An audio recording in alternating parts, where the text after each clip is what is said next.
Hello दोस्तों, स्वागत है आपका अपने यूट्यूब चैनल नामा एमबीबीएस वाला में। आज हम डिस्कस करेंगे माइस्थेनिया ग्रेविस। माइस्थेनिया ग्रेविस क्या होता है, कौन कौन सी ड्रग्स इसमें कॉन्ट्राइंडिकेटेड होती हैं। माइस्थेनिया ग्रेविस क्या होता है, माइस्थेनिया ग्रेविस के अंदर कौन सा मैकेनिज्म इन्वॉल्व होता है, माइस्थेनिया ग्रेविस का ट्रीटमेंट कैसे करते हैं, कौन सी ड्रग्स इसमें कॉन्ट्राइंडिकेटेड होती हैं, एंड माइस्थेनिया ग्रेविस का डियाग्नोसिस कैसे करते हैं, इसका डायग्नोसिस कैसे करते हैं।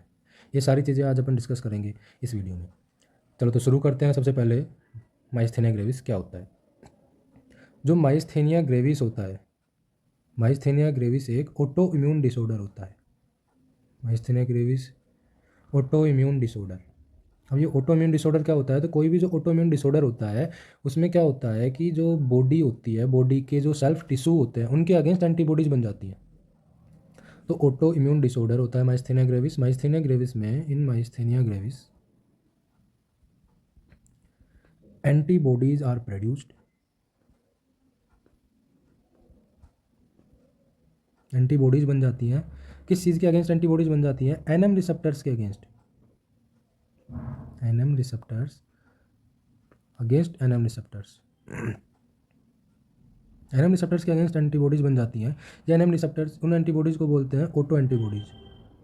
सेल्फ ऑटो एंटीबॉडीज प्रोडक्शन हो जाता है।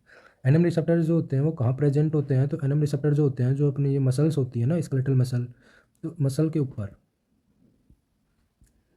ये होता है एनएम रिसेप्टर। इन एनएम रिसेप्टर्स के अगेंस्ट क्या हो जाती है? एंटीबॉडीज प्रोड्यूस हो जाती हैं, जिनकी वजह से एनएम रिसेप्टर्स ब्लॉक हो जाते हैं। अब बात करते हैं अपन इसका मैकेनिज्म क्या होता है। What mechanism involve in myasthenia gravis.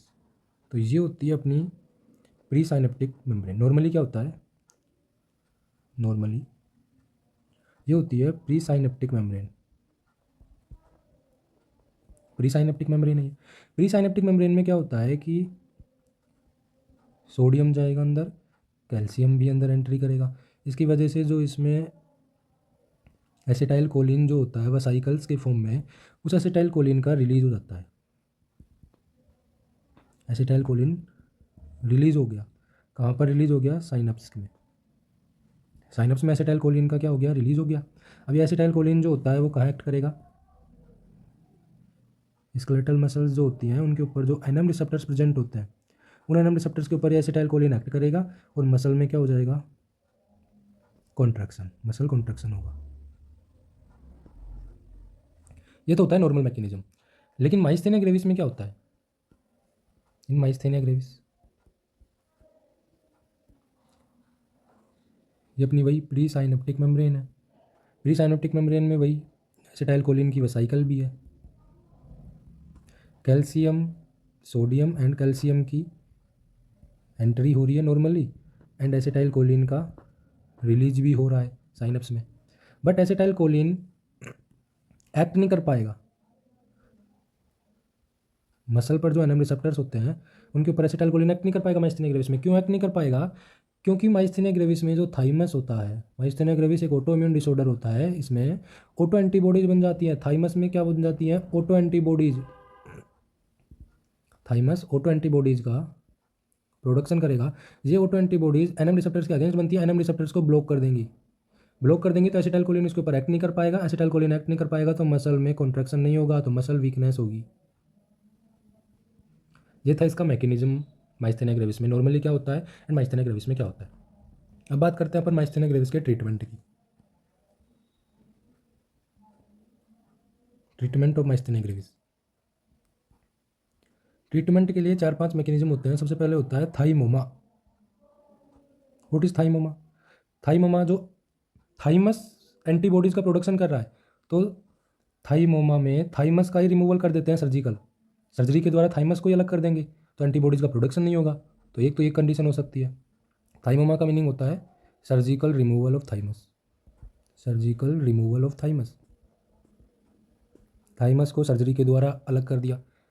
Second, plasma pheresis. What is plasma pheresis? जो ऑटो एंटीबॉडीज बन रही हैं उन ऑटो एंटीबॉडीज को अपन अलग कर देंगे। तो रिमूवल ऑफ ऑटो एंटीबॉडीज, उस प्रोसेस को बोलते हैं प्लाज्मा फेरेसिस। दो तो ये हो गए। तीसरा अपन कर सकते हैं इम्यूनो सप्रेसेंट दे सकते हैं, इम्यूनो सप्रेसेंट्स। इम्यूनो सप्रेसेंट्स क्या होंगे? इम्यूनो सप्रेसेंट्स के लिए अपन दे सकते हैं कोर्टिकोस्टेरॉइड्स, कोर्टिकोस्टेरॉइड्स दे सकते हैं। कोर्टिकोस्टेरॉइड्स फॉर एग्जांपल प्रेडनिसोलोन,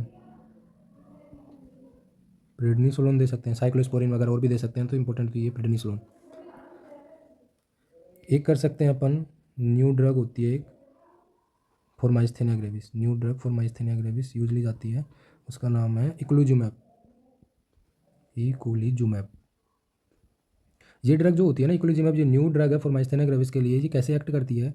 तो इक्लूजिमैब जो होता है वो सप्रेस कर देती है C5 के क्लीवेज को, तो inhibit the cleavage of C5 जो कंप्लीमेंट होता है उसके क्लीवेज को इनहिबिट कर देती है, जिसकी वजह से कंप्लीमेंट पाथवे का सप्रेशन हो जाता है, suppression of complement pathway.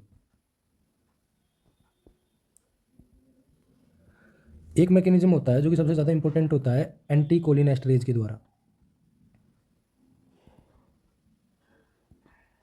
Anti कोलिनेस्टरेज use ले सकते हैं treatment for myasthenia gravis. Anti cholinesterase में जो ड्रग्स काम में ली जाती हैं वो होती हैं, दो ड्रग्स हैं mainly. First is neostigmine, neostigmine. Second है अपनी पायरिडोस्टिगमिन, पायरिडोस्टिगमिन, जो कि एक्ट करती है as anti cholinesterase. What mechanism, क्या मैकेनिज्म होता है एंटी कोलिनेस्टरेज का, कैसे हेल्प करता है माइस्थेनिया ग्रेविस में, अभी देखते हैं अपन।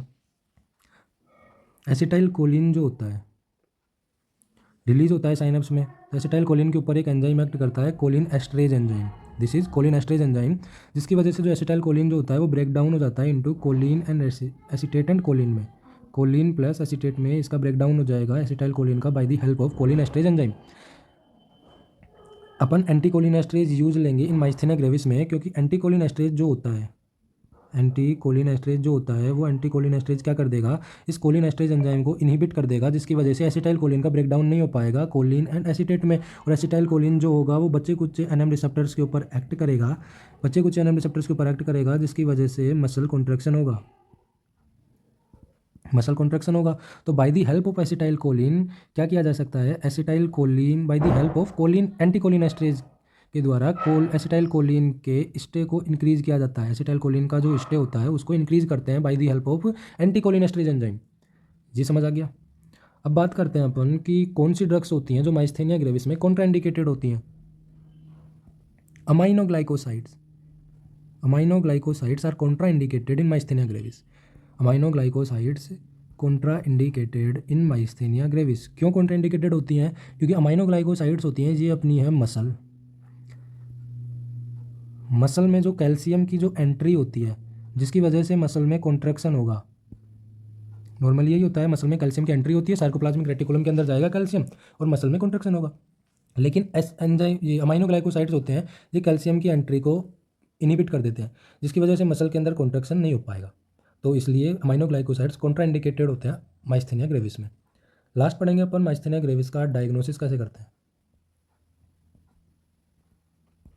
माइस्थेनिया ग्रेविस का डायग्नोसिस कैसे करते हैं। तो माइस्थेनिया ग्रेविस के डायग्नोसिस के लिए एक टेस्ट किया जाता है, उस टेस्ट का नाम है टेंसिलोन टेस्ट, टेंसिलोन। इस टेस्ट के द्वारा अपन myasthenia gravis and cholinergic crisis में डिफ्रेंशिएट कर सकते हैं between myasthenia gravis and cholinergic crisis, cholinergic crisis के अंदर डिफ्रेंशिएट कर सकते हैं by the help of Tensilon test. Myasthenia gravis अपन ने पढ़ा कि माइस्थेनिया ग्रेविस में क्या होता है, NM receptors block, myasthenia gravis में एनएम रिसेप्टर्स ब्लॉक हो जाते हैं by the help of auto antibodies. लेकिन कोलिनर्जिक क्राइसिस में क्या होता है, कोलिनर्जिक क्राइसिस में एनएम रिसेप्टर्स का ओवर स्टिमुलेशन होता है, overstimulation of NM receptors, overstimulation of NM receptors होता है। तो इस टेस्ट के द्वारा अपन डिफ्रेंशिएट कर सकते हैं बिल्कुल myasthenia gravis and cholinergic crisis में। कैसे करते हैं, उसके लिए एक ड्रग यूज लेते हैं इस टेस्ट में, उस ड्रग का नाम है इड्रोफोनियम, इड्रोफोनियम, इड्रोफोनियम ड्रग है जिसमें यूज लेते हैं टेंसिलोन टेस्ट में। इड्रोफोनियम शॉर्ट एक्टिंग ड्रग होती है, शॉर्ट एक्टिंग ड्रग होती है मतलब 10 मिनट में अपना एक्शन प्रोड्यूस करती है, लेस देन 10 मिनट्स। अपन इंट्रावीनस रूट के द्वारा इड्रोफोनियम को इन्फ्यूज करेंगे बॉडी में, इंट्रावेनस रूट के द्वारा इसका इन्फ्यूजन करेंगे इड्रोफोनियम का। फिर अपन नोटिस करेंगे आफ्टर 10 मिनट, 10 मिनट के अंदर अंदर तो एक्ट कर लेगी। तो आफ्टर 10 मिनट नोटिस करेंगे दो सिचुएशन बनेगी। दो सिचुएशन बनेगी, या तो जो कंडीशन होगी वो ठीक हो जाएगी, मसल के अंदर जो वीकनेस आ रही थी वो ठीक हो जाएगी, या फिर वो कंडीशन और ज़्यादा बेकार हो जाएगी, वर्स्ट हो जाएगी। तो कौन सी कंडीशन में क्या होगा और किस कंडीशन में क्या होगा वो देखते हैं। इफ़ कंडीशन इज बेटर, यदि कंडीशन बेटर होती है, कंडीशन इम्प्रूव हो रही है मसल वीकनेस की, तो डायग्नोसिस होगा, तो अपना डायग्नोसिस होगा माइस्थेनिया ग्रेविस। और इफ़ कंडीशन और ज़्यादा ख़राब हो रही है, कंडीशन इज वर्स्ट, और ज़्यादा ही बेकार होगी मसल वीकनेस की, तो अपना डायग्नोसिस होगा कोलिनर्जिक क्राइसिस। इस तरह टेंसिल टेस्ट के द्वारा अपन डिफ्रेंशिएट कर सकते हैं between myasthenia gravis and cholinergic crisis में।